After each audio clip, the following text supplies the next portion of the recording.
نہیں السلام ہے۔ علیکم ڈاکٹر صاحب۔ ڈاکٹر صاحب، میں ایک ریٹائرڈ آرمی آفیسر محمد ضیاء اللہ خان میرا نام ہے۔ میں آپ سے ایک کلیریفیکیشن چاہتا ہوں ریگارڈنگ سورہ والعصر ان الانسان لفی خسر۔ یہ عالم انسانیت کے لیے ایک بہت تشویشناک سورہ ہے اور کنڈیشنل سورہ ہے۔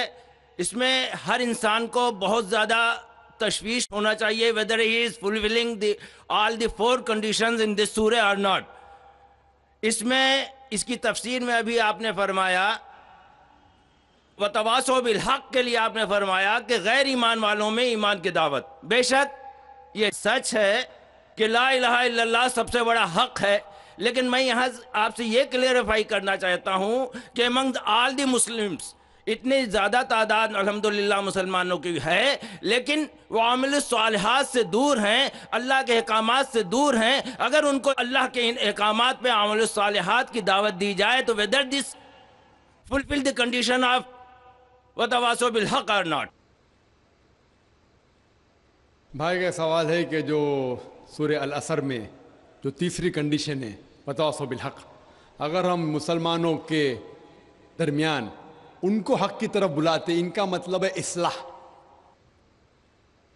دعویٰ کے معنی ہے غیر مسلمانوں کو اسلام کی طرف دعوت دینا۔ دعوت کی معنی دونوں طریقے سے لیا جاتا ہے، غیر مسلم میں بھی بات کرنا، مسلم میں بھی بات کرنا، لیکن اگر ہم ایک اسپیسیفک خصوصاً لفظ استعمال کرنا چاہتے ہیں تو جب ہم غیر مسلمانوں سے بات کرتے اسے کہتے ہیں عربی میں دعوت، اور جب مسلمانوں سے اسلام کی بات کرتے ہیں اسے کہتے ہیں اصلاح۔ اصلاح معنی مرمت کرنا، اس کو سدھارنا۔ تو اصلاح بھی کئی علماء نے کہا کہ یہ وَتَوَاصَوْا بِالْحَقِّ میں آ جاتا ہے، لیکن اگر ہم سیف رہنا چاہتے ہیں تو میری نظر میں اصلاح اور دعویٰ دونوں ضروری ہے۔ میں کیا کر رہا ہوں آج کی تاریخ میں؟ اصلاح بھی کر رہا ہوں، دعویٰ بھی کر رہا ہوں۔ غیر مسلم میں تو دعویٰ کر رہا ہوں، اکثر مسلمان ہیں اصلاح کر رہا ہوں۔ کل صبح انشاءاللہ ایک خصوصاً نشست ہے غیر مسلمانوں کے لیے، وہاں زیادہ دعویٰ کروں گا میں۔ تو دونوں کرنا امپورٹنٹ ہے، ضروری ہے۔ اصلاح بھی، مسلمانوں کو حق کی طرف بلانا جو بھٹک گئے ہیں، جو نام کے مسلمان ہیں، اور غیر مسلم میں بھی۔ لیکن اگر آپ سیف رہنا چاہتے ہیں تو میرے حساب سے دونوں کرنا ضروری ہے، تو ایک دم سیف ہے۔ اور جنت میں جانے کے لیے ہمیں جو بھی کر سکے کرنا ضروری ہے، کیونکہ اللہ تعالیٰ فرماتے سورہ ملک میں سورہ نمبر 67 آیت نمبر 2، الذی خلق الموت والحیات، اللہ سبحانہ و تعالیٰ نے زندگی اور موت دی تاکہ وہ جان سکے آپ لوگ میں سے کون اچھے اعمال کرتا ہے۔ تو یہ زندگی ہے، آخرت کے لیے امتحان ہے، تو اس امتحان میں ہمیں سفل ہونا بہت ضروری ہے۔ اسی لیے ہمیں کوشش کرنا چاہیے کہ جہاں تک ہو سکے اللہ اور اللہ کے رسول کے احکام کے اوپر عمل کریں۔ دوسرا سوال بھائیوں کی طرف سے دوسرے مائک سے۔ السلام علیکم، میرا نام شجاع الحسن ہے، میں کمپیوٹر لیکچر کی حیثیت سے ایک سرکاری کالج میں کام کرتا ہوں۔ جناب، آپ سے ملا ہوا وقت بہت قیمتی ہے اور بہت ناکافی ہے، لیکن پھر بھی میں 2 سوال کروں گا۔ آپ سے گزارش ہے کہ جو آپ نے نیم بتایا اس کے علاوہ جا کے ان دونوں سوالوں کا جواب دے دیں، مہربانی ہوگی۔ پہلا جو ہے دہشت گردی سے ریلیٹڈ ہے کہ یہ جو ٹیررزم کے لیے ابھی ایک صاحب مستورات سے کوشچن آیا تھا، اس کا جو آپ نے جواب دیا میں اس سے بہت زیادہ جو ہے سیٹسفائی نہیں ہوا۔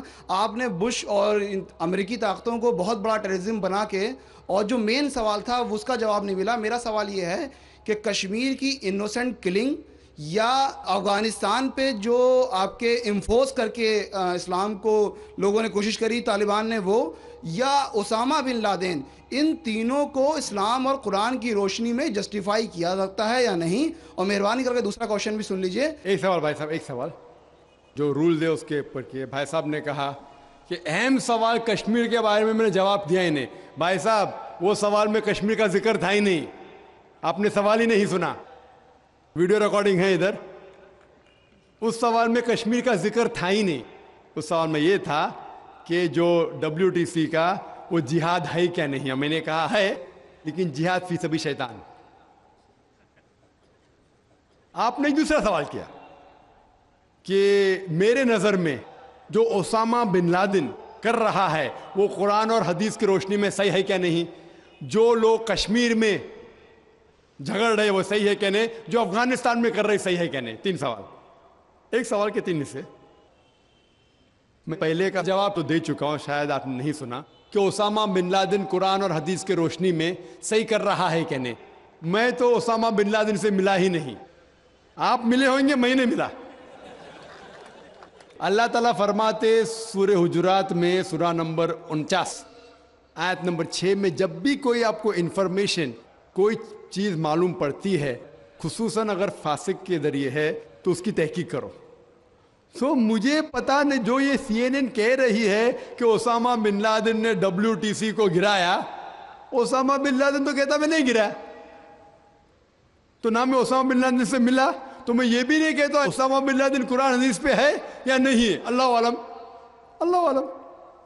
اگر ہے تو جنت میں جائے گا, نہیں ہے تو نہیں جائے گا.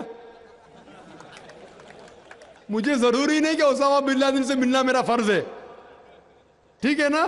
وہ آخرت کے دن میں فیصلہ ہو جائے گا. اللہ تعالیٰ آپ سے بھی نہیں پوچھے گا کیا وہ مجاہد تھا کہ دہشت گرد تھا, وہ اللہ تعالیٰ فیصلہ کریں گے. سوال نمبر 2 کہ کشمیر میں جو لوگ جھگڑ رہے ہیں کہ وہ قرآن اور حدیث کے روشنی میں ہے کیا نہیں. میں کشمیر میں لاسٹ ایئر 2003 میں تقریباً 1 سال پہلے گیا تھا. آپ دیکھتے کہ کشمیری لوگ الگ الگ وجہ کے لیے جھگڑ رہے ہیں. اگر وہ وجہ قرآن اور حدیث سے صحیح ہے تو صحیح وجہ, اگر خلاف ہے تو خلاف ہے. یہ کہنا کہ سارے کشمیر قرآن حدیث کے اوپر ہے یا سارے کشمیر نہیں ہے, یہ بالکل غلط ہے. کچھ لوگ قرآن اور حدیث کے روشنی میں جدوجہد کر رہے ہوں گے تو صحیح جہاد کر رہے, کچھ لوگ اپنے ذاتی فائدے کے لیے ایک دوسرے کا قتل کر رہے, وہ بالکل غلط ہے. تو ہم دیکھتے ہیں کہ کئی بار کئی لوگ اپنے ذاتی فائدہ اپنا بنا لیتے ہیں. تو میں یہ نہیں جانتا ہوں خصوصاً کون کشمیری کیا کر رہا ہے. تو اسی لیے یہ کشمیر عام لوگ قرآن حدیث پہ عمل کر رہے کیا نہیں, آپ کو اس سے پوچھنا چاہیے جو پالیٹکس کے اندر ایک ماہر ہے. اللہ تعالیٰ فرماتے سورہ نحل میں سورہ نمبر 16 آیت نمبر 43, اور اللہ تعالیٰ فرماتے سورہ نمبر 21 آیت نمبر 7 میں فَاسْأَلُوا أَهْلَ الذِّكْرِ إِن كُنتُمْ لَا تَعْلَمُونَ. اس سے پوچھو جو اس فن کا ماہر ہے. میں پالیٹکس کے فن میں ماہر نہیں ہوں, میں دائی ہوں. تو کس طریقے سے جواب دینا غیر مسلم کو بولوں گا, لیکن پالیٹکس میں کشمیری لوگ کیا کر رہے ہیں, افغانی لوگ کیا کہہ رہے ہیں, وہ میں نہیں کہہ سکتا ہوں. میں اس فن کا ماہر نہیں ہوں. اگر کہوں گا تو قرآن کے خلاف جائیں گا. آپ اس سے پوچھو جو ماہر ہے. میں اس فن کا ماہر نہیں ہوں, میں دعوتی میدان کا ماہر ہوں. آپ بھگوت گیتا کے بارے میں پوچھئے, رامائن کے بارے میں پوچھئے, ہندوازم کے بارے میں پوچھئے, عیسائیت کے بارے میں پوچھئے, یہ افغانستان کے بارے میں یا کشمیر کے بارے میں. میں اس فن کا ماہر نہیں ہوں, لیکن یہ جانتا ہوں میں کہ جہاں تک کہ افغانستان کا تعلق ہے, طالبان کا تعلق ہے, ہم دیکھتے ہیں CNN کے اندر کہ کئی بار BBC اور CNN میں دکھایا گیا کہ ایک طالبان ایک خاتون کو بے دردی سے مار رہا ہے. ارے طالبان خواتین کو مارتے ہیں ظالم لوگ. کیونکہ دائی ہونے کے حیثیت سے میں کئی ممالک کا دورہ کرتا ہوں. 2 سال پہلے میں ملیشیا میں گیا تھا. وہاں ایک شوہر اور بیوی سے ملاقات ہوئی جو ڈاکٹر تھے. بیوی گائنوکالوجسٹ تھی اور شوہر سرجن تھے. انہوں نے تقریباً 1 مہینہ افغانستان میں رہے, اور انہوں نے کہا مجھ سے کہ یہ جو ٹی وی میں دکھا رہے تھے کہ طالبان لوگ خواتین کو مار رہے, یہ بالکل غلط ہے. میں نے پوچھا آپ کو کیسا پتا غلط ہے؟ تو اس نے مجھ سے کہا, وہ میاں بیوی نے کہا, کیونکہ طالبان کو جو پگڑی باندھتے ہیں ان کے باندھنے کا ایک خصوصی طریقہ ہے. مثال کے طور پہ جب ہم عربوں کو دیکھتے, ہمارے لیے جو عجم ہے, ہمارے لیے سب عرب ایک جیسے پگڑی باندھتے, پھیٹا باندھتے, اپنا قطرہ باندھتے. لیکن وہ عرب ہی جانتا ہے کہ سعودی گترا باندھنے کا طریقہ الگ ہے, وہ اماراتی UAE کا گترا باندھنے کا طریقہ الگ ہے, وہ کویٹی کا گترا باندھنے کا طریقہ الگ ہے. وہ پہچان سکتے. ہم نے اسی طریقے سے وہ طالبان کی پگڑی باندھنے کا طریقہ الگ ہے. وہ ڈاکٹر کہنے لگے مجھ سے کہ جس طریقے سے وہ BBC اور CNN میں دکھا رہے تھے طالبان خواتین کو مار رہے, وہ طالبان ہے ہی نہیں, وہ ایکٹر لوگ کو لے کے آئے تھے, لیکن بیوقوف تھے کہ ایکٹنگ میں برابر سے نہیں کیے, وہ کپڑے برابر نہیں تھے. میں نے تقریر سنی ایک رپورٹر جس کا نام ہے یوان ریڈلی. یوان ریڈلی ایک برٹش رپورٹر ہے. جب اٹیک ہوتا ہے امریکہ کا افغانستان پہ, بھائی صاحب کو دکھ ہو رہا تھا جب میں نے کہا کہ امریکہ ٹیررسٹ ہے, دکھ ہو رہا تھا ان کو. جارج بش اگر آپ کے رشتہ دار تو معافی چاہتا ہوں میں.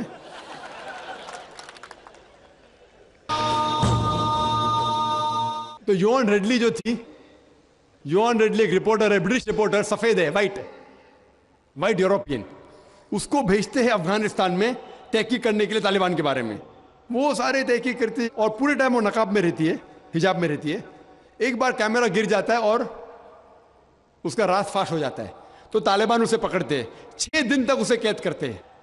اور جس طریقے سے طالبان نے اس کے ساتھ برتاؤ کیا وہ اس لیکچر میں کہتی ہے کہ لوگ جب انہیں پکڑتے ہیں تو بولتے کون اس کے ساتھ ہے, تو آدمی کو لے کے آتے, پھر اس کو لے کے جاتے ہیں اور سب لوگ گھیر لیتے. تو وہ سوچتی ہے ابھی چند منٹوں میں یہ جاہل لوگ میرا قتل کر لیں گے. شاید ہو سکتا ہے کہ 10-15 طالبان میرا بلاತ್کار کریں گے. اس کے ذہن میں یہ سب جا رہا ہے, سوچ رہی ہو سکتا ہے کہ مجھے جھاڑ پہ سے لٹکا دیں گے. وہ ایک دم ڈری ہوئی ہوتی. 1 گھنٹے تک لوگ اسے گھیرتے لیکن کوئی بھی سامنے نہیں آتا. وہ سوچتے ابھی میری موت, ابھی میری موت. 1 گھنٹے بعد ایک افغان عورت آتی ہے اور اس کے جسم کی جانچ پڑتال کرتی ہے. پھر اسے پتہ لگتا ہے ہاں یہ لوگ سمجھتے ہیں کہ میرے پاس ہتھیار ہے. وہ اتنا تیش میں آتی ہے, اگر ان لوگ میں سے پوچھنا چاہیے ہتھیار میں, بولتی نہیں ہے. 1 گھنٹہ تک کہ میں تڑپ کے مر رہی ہوں کہ یہ آج مجھے ماریں گے. وہ تیش میں آ کے کیا کرتی ہے, اپنا اسکرٹ اٹھا لیتے, دیکھو میرے پاس ہتھیار نہیں ہے. جیسا اسکرٹ اٹھاتی ہے طالبان 180 ڈگری اس طرف دیکھتے اور بھاگ جاتے. تو وہ کہتی ہے اپنے تقریر میں طالبان کو مارنے کے لیے بم گرانے کی ضرورت نہیں. وہ کہتی ہے اگر عورتوں کے کپڑے چھوڑیں گے تو طالبان مر جائیں گے شرم کے مارے. اور وہ تقریر کرتی ہے کہ اس عزت سے میری حفاظت کی 6 دن تک کے وہ طالبان لوگ نے. اور جب اسے پوچھا جاتا ہے سوال جواب کی نشست میں کیا آپ کو لگتا ہے کہ القاعدہ نے WTC کو گرایا, تو وہ یوان ریڈلی کہتی ہے میرے حساب سے القاعدہ موجود ہی نہیں ہے. یہ اس کا کہنا ہے, میرا کہنا نہیں. اور جب اسے آزاد کیا جاتا ہے 6 دن کے بعد, اور جب باقی رپورٹرز پوچھتے آپ کے ساتھ کیا سلوک کیے, تو انہوں نے کہا اتنا اچھا حسن سلوک کیے کہ رپورٹ کے اندر ہی نہیں آیا. اور اس نے صرف یہ وعدہ دی تھی کہ میں انگلینڈ جا کے واپس سے قرآن مجید کا ترجمہ پڑھوں گی. تو وہ جاتی ہے اور چند مہینے بعد قرآن کا ترجمہ پڑھتی ہے اور اس کے بعد وہ اسلام قبول کرتی ہے. تو اس کے نظریے سے طالبان ایک دم معصوم ہیں, ان کے اوپر ظلم کیا گیا تھا. تو آپ مجھے پوچھیں گے بھائی طالبان کیا قرآن و حدیث کی روشنی میں صحیح ہے؟ تو اس کا نظریہ اگر لیں گے, جو غیر مسلم تھی یوان ریڈلی, ابھی ماشاءاللہ حجاب بھی کر رہی ہے, وہ یورپین حجاب کر رہی ہے ماشاءاللہ, تو اس کے نظریے سے بھائی طالبان اچھے لوگ ہیں. تو اسی لیے نظریہ بدلتے جاتا ہے. امریکہ کے حساب سے طالبان ظالم لوگ ہیں. تو میڈیا ایسی چیز ہے کہ کوئی بھی ہیرو کو زیرو بنا سکتی ہے. They can make day into night, black into white. Day into night, black into white. Hero کو زیرو بنا سکتی ہے, کوئی ولن کو بھی ہیرو بنا سکتی ہے. تو اسی لیے قرآن مجید میں اللہ تعالیٰ فرماتے کوئی بھی چیز آپ کے پاس آتی ہے اس کی تحقیق کرو تیسرے کو پہنچانے کے پہلے. تو اسی بنیاد پہ میں نے کہا تھا, کیا نام ہے, اسامہ بن لادن کو جانتا ہوں نہ, یہاں کیا ہو رہا ہے پتہ نہیں مجھے, افغانستان بھی میں نہیں گیا ہوں, لیکن یہ رپورٹ کے ذریعے یہ پتہ لگتا ہے کہ یہ جو امریکہ کر رہی ہے اپنے میڈیا کے ذریعے, یہ شیطانی حرکت جو غلط فہمی پھیلا رہی ہے, اس کی سزا تو انشاءاللہ انہیں ملیں گی. اسی لیے میرے نظریے سے جارج بش نمبر 1 ٹیررسٹ ہے. آپ کو دکھ ہوائے گا. جب میں لندن میں گیا تھا, وہاں ایک تقریر کی اور میں جواب دیا, تو ایک نوجوان اٹھ کے کہتا ہے کہ جارج بش کو ہم دعا کرتے کہ اللہ تعالیٰ اس کا قتل کرے.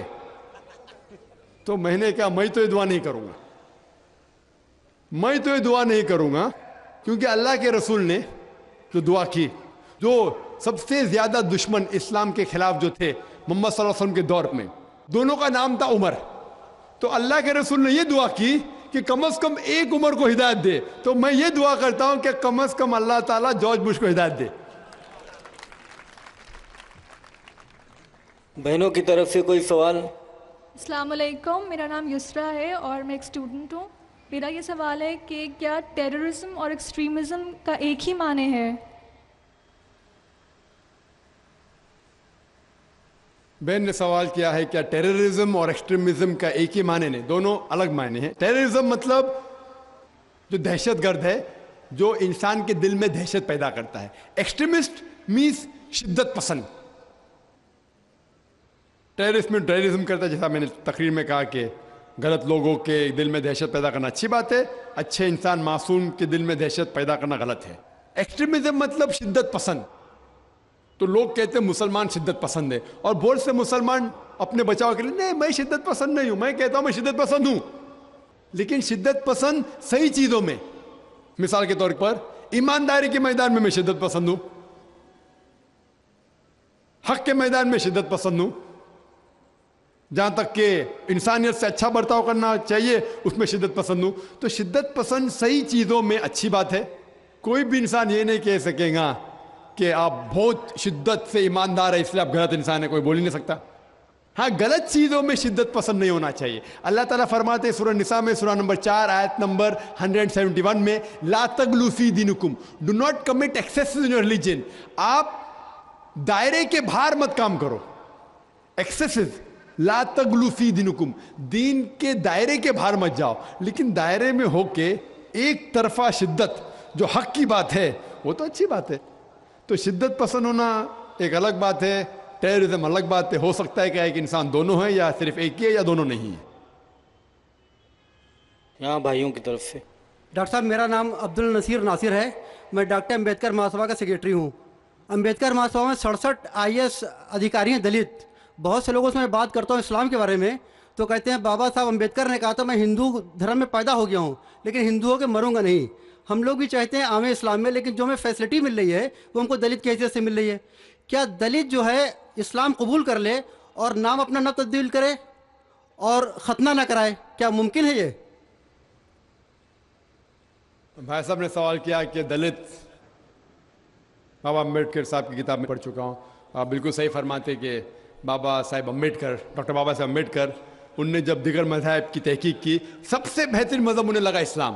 افسوس کی بات ہے کہ ہم مسلمانوں نے کھلے عام انہیں قبول نہیں کیا، اس لیے انہوں نے دوسرا بہتر مذہب بدھزم کو قبول کیا۔ آپ کا سوال ہے کہ دلت اگر کہتے ہیں کہ ہم اسلام قبول کریں اور نام نہیں بدلے تو کیا یہ جائز ہے، اور ختنہ نہ کرے جائز ہے؟ نام بدلنا اسلام میں فرض نہیں ہے، نام بدلنا اسلام میں فرض نہیں ہے۔ اگر آپ کا نام شرکانہ نام ہے تو بدلنا فرض ہے، ورنہ نام بدلنا فرض نہیں ہے۔ آپ کا پرانا نام پرکاش ہو یا جان ہو، نام بدلنا فرض نہیں ہے۔ کئی آپ دیکھیں گے صحابہ نے نام نہیں بدلے، تو نام بدلنا فرض نہیں ہے۔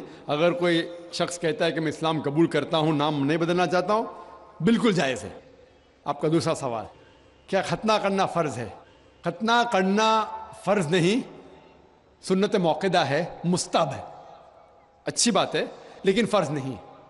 وہ ہمارے ہندوستان میں سرٹیفکیٹ دینے کے لیے ختنہ کرنا فرض ہے، ہندوستان میں۔ آپ باہر جائیں گے تو ختنہ کرنا فرض نہیں، لیکن ختنہ کرنا اچھی بات ہے، بہترین ہے الحمدللہ، لیکن فرض نہیں ہے۔ یہ سنت ہے، کرنا اچھی بات ہے۔ تو اگر کوئی شخص کہتا ہے کہ میں اسلام قبول کروں گا، نام نہیں بدلوں گا اور ختنہ نہیں کہوں گا، تو میں کہوں گا اہلاً و سہلاً، کم از کم شرک سے تو بچیں گا، کم از کم دوزخ سے تو بچیں گا، جنت میں جائیں گا انشاءاللہ۔ دلت مذہب کی فیسلٹی لے سکتا ہے وہ؟ بھائی صاحب کا تیسرا سوال، دلت مذہب کی فیسلٹی، یہ دلت مذہب کی فیسلٹی گورنمنٹ دیتی ہے۔ یہ گورنمنٹ کا رول ہے، جو بیکورڈ کلاس ہے اس کو فیسلٹی ملتی ہے۔ کئی مسلمان جو اپنے آپ کو بیکورڈ کلاس کہتے ہیں ان کو بھی فیسلٹی ملتی ہے نا؟ کئی مسلمان نہیں جانتا، انصاری یا کچھ چند، سب نے چند، تو یہ فیسلٹی ملتی ان کو. تو آج کے مسلمان جو اپنے آپ کو بیکورڈ کہتے ہیں ان کو فیسلٹی ملتی, تو کوئی دلت اگر اسلام قبول کر سکے گا تو گورنمنٹ کی فیسلٹی بھی ملیں گی, انشاءاللہ اللہ کی فیسلٹی بھی ملیں گی. پہلے مائی کی طرف سے اگر کوئی غیر مسلم بھائی ہے تو وہ سوال پوچھیں. ڈاکٹر نائر صاحب السلام علیکم ورحمۃ اللہ وبرکاتہ. جہاد و دہشت گردی کے بارے میں اسی عنوان سے میرا ایک سوال چھوٹا سا یہ ہے کہ کیا دہشت گردی کا ذکر قرآن حکیم میں کہیں بھی آیا ہے, کسی سورہ, کسی آیت نمبر میں؟ بھائی صاحب کا سوال ہے کہ دہشت گردی کا ذکر کہیں قرآن مجید میں آیا ہے, اور میں تقریر میں بھی حوالہ دیا اس آیت کا کہ جو لفظ انگلش میں کہتے ہیں ٹیررسٹ, اردو میں کہتے ہیں دہشت گرد, اور یہ لفظ جو ہے یہ قرآن مجید میں ہے سورہ انفال میں, سورہ نمبر 8 آیت نمبر 60 میں, کہ اللہ تعالیٰ فرماتے ہیں کہ وہ لوگ جو حق کے خلاف ہے ان کے دل میں دہشت پیدا کرو. تو اسی لیے میں نے کہا کہ ہر مسلمان کا فرض